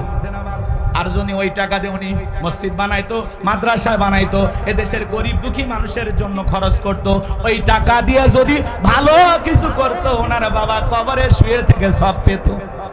এজন্য মুসলমানের টাকা হলে মুসলমান কখনো ভাস্কর্য মূর্তি বানাইতে পারে না, কথা বলেন ঠিক কিনা? মুসলমানের টাকা হলে মুসলমান কি করবে? মসজিদ বানাবে, মাদ্রাসা বানাবে, ঈদগাহ মাঠ বানাবে, কবরস্থান বানাবে, কথা বলে। এই যে আইয়ুব আলী মোল্লা ভাই, তারা এত কষ্ট করে একটা দ্বীনি প্রতিষ্ঠান দাঁড় করাইছেন। সাইফুল ভাই সহ অনেকে অক্লান্ত পরিশ্রম করে যে একটা সুন্দর মাদ্রাসা তৈরি করেছেন, কার খুশির জন্য? জোরে বলেন। এই জন্য বাজান, টাকা দিলে, সম্পদ দিলে ভালো কাজে ব্যয় করা লাগবে, অপচয় নষ্ট করা যাবে না। মুমিনের টাকা হলে মুমিন ভালো ভালো কাজে ব্যয় করবে, কথা বলেন। রাস্তার মোড়ে মোড়ে লেখা রাখেন সুবহানাল্লাহ, আলহামদুলিল্লাহ, আল্লাহু আকবার, লা ইলাহা ইল্লাল্লাহ। যত মানুষের চোখ পড়বে রবের তাসবিহ পাঠ করবে, যে লিখে রাখবে তার আমলনামায়ও সব যাবে, যে তিলাওয়াত করবে তার আমলনামাতেও সব লেখা হবে। আর বলতে ইনশাআল্লাহ যুবক যারা আছো, রাস্তার মোড়ে মোড়ে বিদ্যুতের খুঁটিতে খুঁটিতে বিভিন্ন জায়গায় এগুলো লিখে রাখবা। আল্লাহ আমাদের বুঝ দান করেন, জোরে বলেন আমিন। মুমিন বান্দার 2 নাম্বার গুণাবলী, অনার্থক জিনিস কান দিয়ে শ্রবণ করা যাবে না। এই কানে ইয়ারফোন লাগায় গান শোনা যাবে না। রূপবানে না আছে কমর দোলাইয়া, আল্লাহর ফেরেশতারা কবর নিয়ে পিটাবে ঝোলাইয়া ঝোলাইয়া। সিরাজগঞ্জের এক যুবক কানের ভিতর ইয়ারফোন লাগাইয়া রেল লাইনের উপর দিয়ে হাঁটে যাইতেছে, ট্রেন এসে ধাক্কা মেরে 3 টুকরা করে ধুয়ে গেছে। মরার পরেও কানের ভিতর ইয়ারফোন লাগানি ছিল। কয়েকদিন আগে দেখলাম একটা ছেলে টিকটক করতেছে, ট্রেনের আগে যায়, বোঝেন নাই? ট্রেন আসতেছে, ও আগে যায়, 2 পকেটে হাত দিয়ে হেঁটে যাচ্ছে, সুপারস্টার সাজিদ খানের মতো। এমন ভাব নিয়ে যখন হেঁটে যাচ্ছে, ট্রেন এসে ধাক্কা মেরে উল্টে ধুয়ে গেছে। পরে দেখলাম এই যে প্যান্ট চেনেন আপনারা, জিন্সের প্যান্ট পরছে, ওই জায়গায় মনে করেন পিছনের কাপড় ছিঁড়ে আর কি দেখা যাচ্ছে আর বলবেন। কি হলো তোর টিকটক করা ভাই? রেল লাইনের সামনে যায়, ট্রেন আসতেছে, দাঁড়াইয়া টিকটক করতেছে, ট্রেন এসে ধাক্কা মেরে ফেলা দিয়ে গেছে, প্যান্ট ছিঁড়ে পিছনের জিনিস দেখা যাচ্ছে, কথা কোন ঠিক কিনা? এরকম পাগল ছাগল আছে না নাই? রেল লাইনে যায়া কানের ভিতরে ইয়ারফোন লাগায়া পায়রকম করতেছে আর গান শুনতেছে, ট্রেন আসতেছে, টের পাইতেছে না, কানের ভিতরে খালি ধুম ধুম ধুম আওয়াজ, ট্রেনের শব্দ আর শোনেনি। ট্রেন এসে বলতেছে ঠিক আছে থাকেন, একেবারে ফিসে থিয়ে চলে যায়, কথা কোন ঠিক কিনা? তাহলে যুবক, এই কান আল্লাহ গান শোনার জন্য দেয় নাই। হক্কানি উলামা ইকরামদের বয়ান শুনতে হবে, ইসলামী সঙ্গীত শুনতে হবে, কোরআন তেলাওয়াত শ্রবণ করতে হবে। এই কান দিয়ে ভালো ভালো কথা শ্রবণ করা দরকার আছে না না? তাহলে মুমিন বান্দার 2 নাম্বার গুণাবলী, জবান দিয়ে সে কথা বলবো যে কথা বললে সব হয়, সমাজে সেই কাজ চালু করব যেই কাজ চালু করলে সব হয়, এই কান দিয়ে সেই জিনিসগুলো শ্রবণ করব যেগুলো শুনলে সব হয়। এক কথায় সব আছে যেখানে, সব আছে যেখানে, গুনাহ আছে যেখানে। আল্লাহ পাক আমাদের সবাইকে গুনাহ মুক্ত জিন্দেগি দান করেন, জোরে বলেন আমিন। শোনেন, সহজ কথা, মন্দ কথা বলবো না, মন্দ কাজ করব না, মন্দ কিছু শুনবো না ইনশাআল্লাহ। এইবার মুমিন বান্দার 3 নাম্বার গুণাবলী আল্লাহ রাব্বুল আলামিন জানিয়ে দিলেন, ওয়াল্লাযীনা হুম লিয-যাকাতি ফাঈলুন। মুমিন বান্দার 3 নাম্বার গুণাবলী আল্লাহ রাব্বুল আলামিন জানিয়ে দিলেন, মুমিন বান্দাকে আল্লাহ যদি নিসাব পরিমাণে সম্পদের মালিক বানায় দেয়, মুমিন বান্দাকে আল্লাহ যদি ধনী বানায় দেয়, মুমিন বান্দা সক্রিয়ভাবে হিসাব করে করে বছরে যাকাত দেবে কার ভয়ে? যাকাত দেওয়া ধনীদের জন্য নফল না ফরজ। নামাজ আদায় করা যেমনি ফরজ, যাকাত দেওয়া তেমনি ফরজ। যাকাত হলো আর্থিক ইবাদত। আল্লাহু আকবার।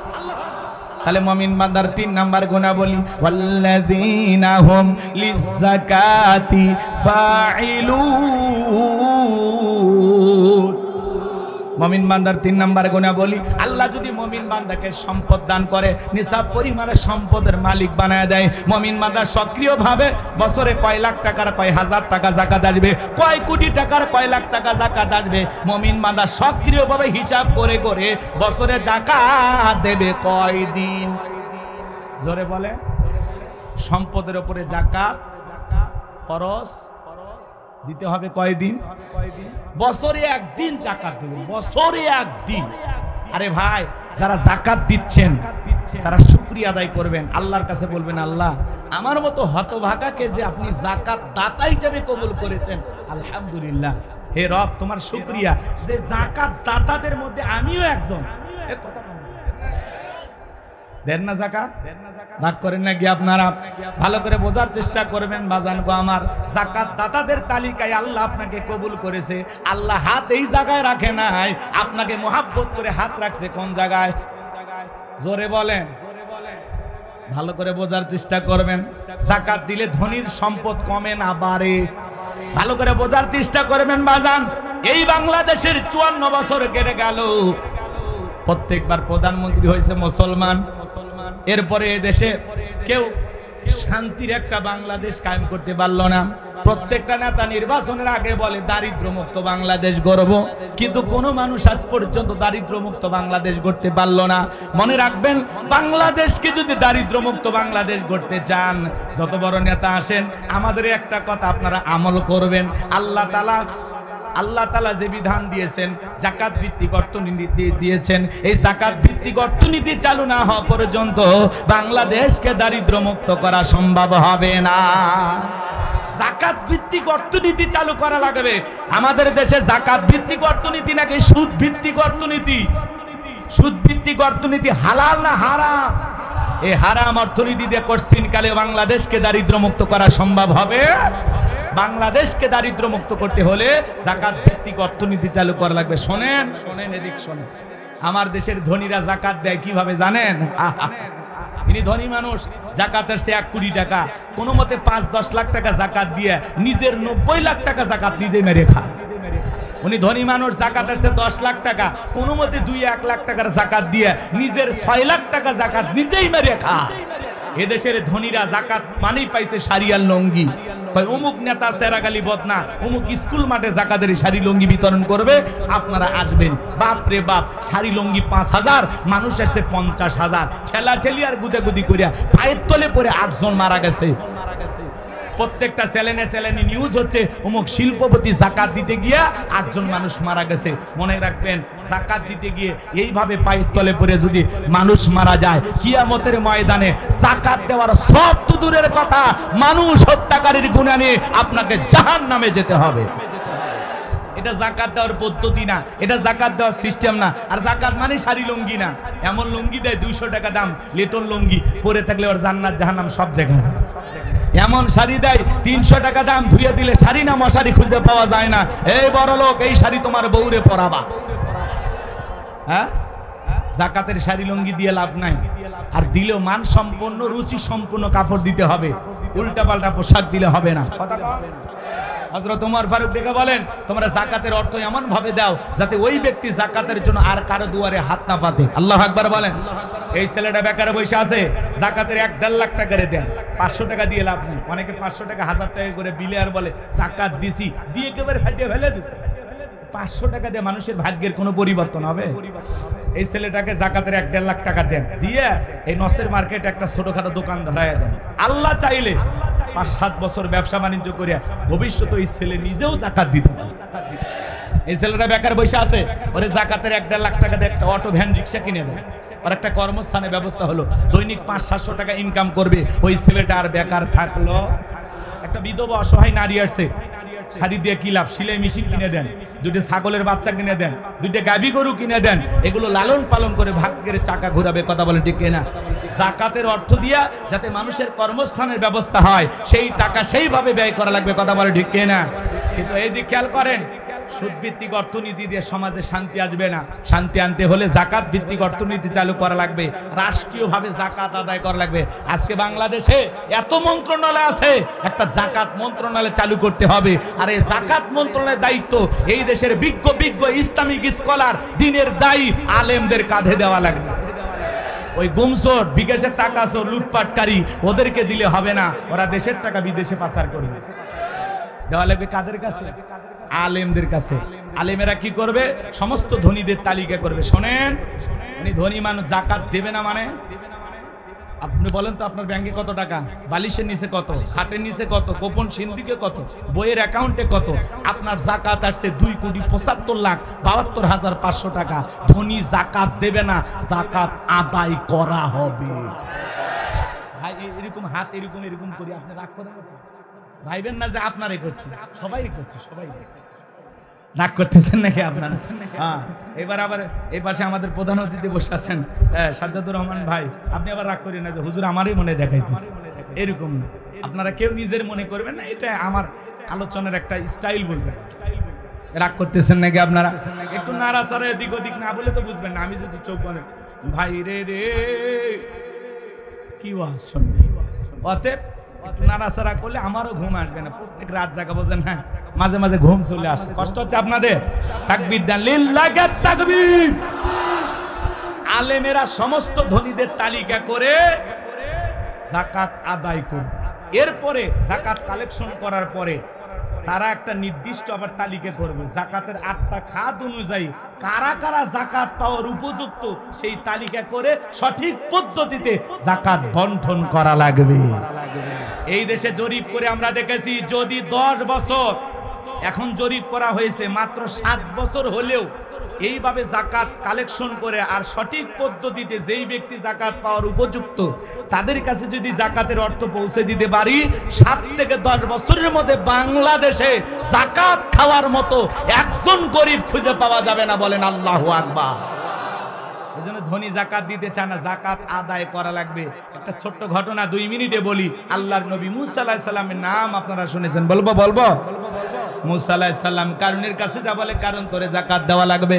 কারণ ডেকে বলে আমি যাকাত দিতে পারবো না। আল্লাহর নবী মুসা আলাইহিস সালাম রাগান্বিত হয়ে বলে, কারণ রে, যাকাত না দিলে যাকাত আদায় করা হবে। মুসা নবী রাগ কম না বেশি? যে নবী রেগে গেলে মাথার টুপি ভেদ করে চুল খাড়া হয়। বলেন আল্লাহু আকবার। আরেকটু জোরে বলেন আল্লাহু আকবার। নবী মুসা রাগান্বিত চেহারা দেখে কারণ ডেকে বলে, মুসা রাগ করার দরকার নাই, কত টাকা দিতে হবে বলো। এইবার বাজান গো আমার গভীর মনোযোগ দিয়ে কথাগুলো শুনবেন। মুসা আলাইহিস সালাম ডেকে বলে, শতকরা 2.5% টাকা দেওয়া লাগবে। বলে ঠিক আছে আপনি যান, আমি একটু হিসাব নিকাশ করে দেখি, পরে আপনাকে জানাবো। এইবার মুসা আলাইহিস সালাম চলে গেলেন। এইবার কারণ হিসাব নিকাশে বসে গেল। এই কারণকে আল্লাহ এত সম্পদ দিয়েছিল, 70টা উট লাগতো চাবি বহন করতে। চাবি যদি এত হয় তালা কত, আর তালা যদি এত হয় সিন্ধুকে মাল কত, ছোট মাথায় ধরবে না। এইবার কারণ হিসাব নিকাশ করে দেখে কয়েক হাজার কর্মচারী দিয়া সারা দিন সারা রাত যদি যাকাতের টাকা দেওয়া হয়, এরপরে টাকা শেষ হবে না। বলেন আল্লাহু আকবার। এমনি তো কৃপণ পায়ে স্যান্ডেল দেয় না, ক্ষয় যাবে বলে, গায়ে জামা পরে না ছিঁড়ে যাবে বলে, সেই কৃপণ কি এত টাকা যাকাত দিতে পারে? সে একটা গভীর ষড়যন্ত্র করলো। এলাকা একটা 2 নাম্বার মহিলা ছিল, নাম হলো সবদা। এই সবদা নামের পতিতার কাছে যা বলে, সবদা রে তোরে 2 বস্তা টাকা দেব, বিনিময়ে আমার একটা কাজ করে দিতে হবে। অ্যাডভান্স হিসেবে আজকে 1 বস্তা টাকা দিয়ে গেলাম, আর আগামীকালকে সাক্ষী দেওয়ার পর আরেক বস্তা টাকা দেব, বিনিময়ে একটা কথা বলতে হবে। আল্লাহ নবী মুসা আলাইহিস সালাম যখন ভরা মসজিদে দাঁড়ায়া মানুষকে আল্লাহর পথে আহ্বান করবে, ওই ভরা মসজিদে দাঁড়ায়া একবার শুধু বলবি মুসা আলাইহিস সালাম দিনের বেলা ওয়াজ করে আর রাতের বেলা আমি সবদার সাথে রাত কাটাই, বাস এতটুকু কথাই বললে যথেষ্ট, বাকি যা করার আমি করব। সবদা যেহেতু 2 নাম্বার মহিলা রাজি হয়ে গেল। বলেন না কেন? দেখবেন যারা নোংরা চরিত্রের মানুষ হয় এদের কাছে পর্দা ভালো লাগে না। এক মডেল অভিনেত্রী সাওয়ালি শেষে বলতেছে বোরকা পরা এগুলো ইসলামের পোশাক না, এগুলো সৌদি আরব থেকে আসছে, নবীর যুগে বোরকা ছিল না। জোরে কর না উজবিল্লাহ। ওই মডেল অভিনেত্রী সুন্দরী ওই মহিলা বলতেছে নবীর যুগে বোরকা ছিল না, এগুলো সৌদির পোশাক, সৌদি আরব থেকে এই দেশে এসেছে, আর জোর করে মানুষের উপরে চাপায় দেওয়া হচ্ছে। বলেন তো বাজান, নারীদের জন্য পর্দা করা নফল না ফরজ? আল্লাহ বলেন ওয়াকরনা ফি বুয়ুতিকুন্না ওয়ালা তাবাররাজনা তাবাররুজাল জাহিলিয়াতিল উলা। নারীরা তোমরা ঘরের ভিতর অবস্থান করো, খবরদার জাহিলিয়াতি যুগের মেয়েদের মতো নোংরা অশ্লীল পোশাক পরে নিজের দেহকে প্রদর্শন করো না। নারীরা যদি বাহিরে যায় ঢিলাঢালা পোশাক পরে যাবে, হাত মোজা পা মোজা লাগাবে, ফরজ পর্দা মেনে নারীরা বাহিরে ঘোরাফেরা করবে। কথা বলেন ঠিক কিনা? পর্দা হলো নারীকে সিকিউরিটি দিবে, পর্দা নারীর নিরাপত্তা দেবে, পর্দা সেই নারীর উপরে আল্লাহর রহমত নাজিল হয়।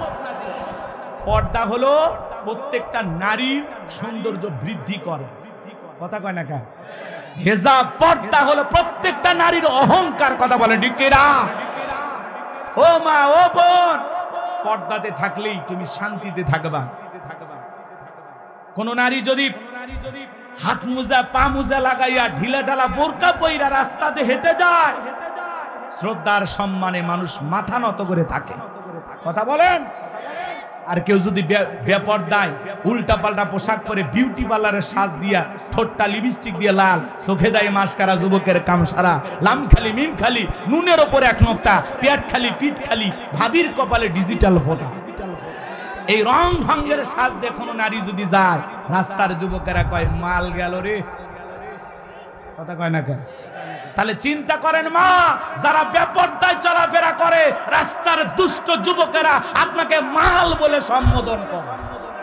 কোন বোরকা পরা নারীকে এগুলো বলে? এই জন্য মা, নিজের সম্মান নিজে নষ্ট করবেন না।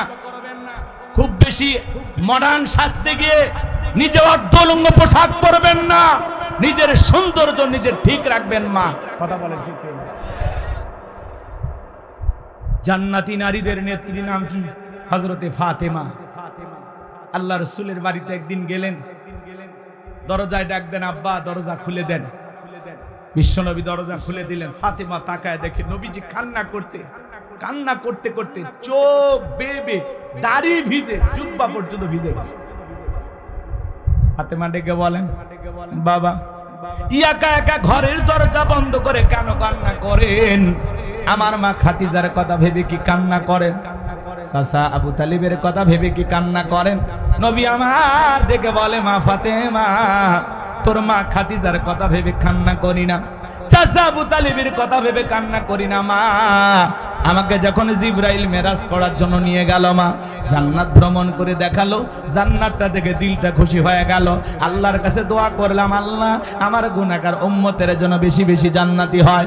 ও মা, জিবরাইল এইবার ডেকে বলে, নবী জান্নাতটা দেখেছেন, এইবার চলেন আপনাকে একটু জাহান্নামটা ঘুরে দেখায়। এইবার যখন আমাকে জাহান্নামের ভিতরে প্রবেশ করানো হলো মা, আমি তাকায় দেখি জাহান্নামের ভিতরে পুরুষের চাইতে নারীদের সংখ্যায় হলো বেশি। আমি তাকায় দেখি মা, এক শ্রেণীর নারীদের চুলের মুঠিগুলো আসমানের দিকে তুলে ধরা হয়েছে, পা থেকে মাথা পর্যন্ত জাহান্নামের আগুন দাউ দাউ করে জ্বলতেছে। আমি একবার তাকাইয়া আর তাকাইতে পারলাম না। নারীদের দেহটা মনে হয় গরম পানি যেরকম থকবক থকবক করে ওইরকম থকবক করতেছে, আর তারা এত জোরে চিৎকার মারতেছে মা, মনে হয় তাদের চিৎকার আসমান জমিন ভেঙে পড়বে। আমি জিবরাইলকে বললাম, ভাই জিবরাইল, এই নারীদেরকে কেন এইভাবে শাস্তি দেওয়া হচ্ছে। এই নারীদের কি এমন অপরাধ? জিবরাইল ডেকে বলে, নবী গো, এই সমস্ত নারী তো তারাই যারা বেপরদায় চলাফেরা করতো, মাথায় কাপড় দিত না, স্বামীর আনুগত্য করতো না। এই জন্য আল্লাহ রাব্বুল আলামিন এই নারীদেরকে এইভাবে শাস্তি দিতেছেন। জোরে বলেন নাউজুবিল্লাহ। হযরতে ফাতেমা এই কথা শোনার পরে প্রচুর চোখের পানি ছেড়ে দিয়ে কান্না করেন আর ডেকে বলেন, বাবা, এই যদি হয় বেপরদায় চলা নারীর শাস্তি, আজ থেকে আমি ফাতেমা আরো বেশি পর্দার গুরুত্ব বাড়াবো, আরো বেশি পর্দার প্রতি যত্নবান হব। ও গাজীপুরের মা বোনেরা, হযরতে ফাতেমা নবীর মেয়ে হওয়ার পরেও জাহান্নামী নারীদের এই কথা শোনার পরে পর্দার গুরুত্ব বাড়াইতে চাইলো। ও মা, আপনারা তো নবীদের মা, আপনাদের পেট থেকে তো পৃথিবীতে নবী রাসূলদের জন্ম হয়েছে। ও মা, আপনাদের পেট থেকে সাহাবায়ে কেরামের জন্ম হয়েছে, এই পৃথিবীর আল্লাহওয়ালাদের জন্ম হয়েছে, আলেম ওলামার জন্ম হয়েছে। ও মা, তোমার সম্মান মর্যাদা অনেক বেশি মা। ও মা, পায়ে হাত দিয়ে অনুরোধ করে বলে যায়, মা খবরদার খবরদার, বেপরদায় চলাফেরা করা যাবে না মা। নিজের দেহটাকে সুন্দর করে ঢেকে রাস্তাঘাটে চলাফেরা করার দরকার আছে না? না, যেই মডেল, যেই অভিনেত্রী বলতেছেন বোরকা সৌদি আরবের পোশাক, নবীর যুগে বোরকা ছিল না। আমরা সেই বোনটাকে বলতে চাই, এখনো সময় আছে, তওবা করে ভালো হয়ে যান। আল্লাহর বিধানের বিরুদ্ধে কথা বলে পৃথিবীর জমিনে শান্তি পাবেন না, নিজের নামটা জাহান্নামের ভিতরে লিখে নেবেন। কথা বলেন ঠিক কিনা? যারা পর্দা পছন্দ করে না, ফরজ পর্দাকে বৃদ্ধাঙ্গুলি দেখায়, এরা তসলিমা নাসরিনের ছোট বোন। কথা বলে ঠিক কিনা? আল্লাহ মা জাতিকে হেদায়েত দান করে। কোন সম্ভ্রান্ত ভদ্র ফ্যামিলির মেয়ে বোরকা ছাড়া বাহিরে যেতে পারেনি। যার স্বামী ভালো, যার বাবা ভালো, ভাই ভালো, একটা ভদ্র পরিবার, সম্ভ্রান্ত পরিবার, এই ফ্যামিলির কোন মহিলা বেপরদায় যেতে পারে না। কথা বলে, গাড়িটা দামি হলে হবে না, বাড়িটা দামি হলে হবে না, নিজের বউটাকেও দামি পোশাক পরাতে হবে। আর সেই দামি পোশাকের নাম হলো পর্দা। বাইরে যখন বউকে নিয়ে ঘুরতে যাবেন, পর্দা করায় নিয়ে যাবেন। কথা বলেন নাকি আপনারা? এরপরে বাড়িতে যা ইচ্ছে তাই পরে থাকুন, কোনো সমস্যা নেই, কারণ আপনার জিনিস আপনি দেখবেন। বাহিরের মানুষকে দেখানো যাবে। বউ কি পাবলিসিটি করার জিনিস নাকি পার্সোনাল জিনিস? আমার বউ আমি দেখবো, আমি এলাকার মানুষকে দেখাবো, বন্ধু বান্ধবকে দেখাবো। যারা নিজের বউকে মানুষের সামনে প্রদর্শন করে, মানুষকে দেখা, এদের রুচিতে সমস্যা। কথা কন, এদের রুচিতে সমস্যা। কথা কন ঠিক কিনা? আল্লাহ আমাদের হেদায়েত দান করে। আর একটু জোরে বলেন আমিন। মন খারাপ করবেন না আমার ভাইয়েরা, দিল দিয়ে কথাগুলো বোঝার চেষ্টা করবেন। মন খারাপ করছেন মনে হয় আপনারা। এইবার সবদা নামের সেই মহিলা রাজি হয়ে গেল। পরের দিন সকালবেলা আল্লাহর পয়গাম্বর মুসা আলাইহিস সালাম হাজার হাজার জনতার সামনে ওয়াজ করতেছেন, সুন্দর করে উপদেশ দিতেছেন। ওই ভরা মজলিসে মুসা আলাইহিস সালামের আলোচনা শোনার পরে সবদা নামের সেই নারীর চোখের পানি দিয়ে, চোখ দিয়ে পানি ঝরতেছে। বলুন আল্লাহু আকবার। এবার নারীটা অজরে চোখের পানি ছেড়ে দিয়ে কান্না করতেছে। কারণ ডেকে বলে, তাড়াতাড়ি করে দাঁড়াও, বলেন আর একটু শুনি। এইবার দুইজন লোক পাঠা দিয়েছে। ওরা বলে, নেতা গতকাল রাত্রিতে 1 বস্তা টাকা দিয়েছে, আর 1 বস্তা টাকা আছে, তাড়াতাড়ি করে সাক্ষী দিয়ে টাকার বস্তাটা নিয়ে যা। সবদা বলে, আর একটু শুনি। বলে, না, শুনতে দেওয়া যাবে না। দুইজন 2 হাত ধরে ওই ভরা মজলিসে সবদাকে জোর করে দাঁড় করা দেয়। যখন জোর করে দাঁড় করায় দিয়েছে, কারণ লাভ মেরে দাঁড়ায়, বলে, মুসা রে, ওয়াজ বন্ধ কর, তাকায় দেখ 2 নাম্বার মহিলা দাঁড়াইছে। মহিলাটা 2 নাম্বার না 1 নাম্বার। মুসা নবী কি জানে? রতনে রতন চেনে। ডাইরেক্ট বলতেছে, ও নবী মুসা, ওয়াজ বন্ধ করো। আজও পৃথিবীর জমিনে তাকায় দেখবেন, আলেম আলাম যখন হক কথা বলে, আল্লাহর আইনের কথা বলে, মসজিদের মেম্বারে দাঁড়িয়ে যখন সুদের বিরুদ্ধে বক্তব্য দেয়, সভাপতি সুদখোর খেপে যায়। ডাইরেক্ট বলে, হুজুর আপনার ওয়াজ বন্ধ করেন, আপনার ওয়াজ লাইন ছাড়া। যারা আলেমদেরকে বলে আপনার ওয়াজ লাইন ছাড়া, আসলে ওর জীবনটা লাইন ছাড়া, ও পুরোটাই তার সেরা। কথা কম, হুজুরের হক কথা বলবে, ভালো লাগলে শুনবেন, না লাগলেও শোনা লাগবে। মানে না মানে পরেকার হিসাব। আজকে হক কথা বলা যায় না। একটু হক কথা বললে মসজিদে এসি লাগায় দেয়, বলে হুজুর মাথা ঠান্ডা রাখে। কতক্ষণ? কি কায়দায় চলতেছে দুনিয়াদারি, খালি তেল খেলা, খালি তেল। হক কথা বলতে চায়, রাগ করতেছেন?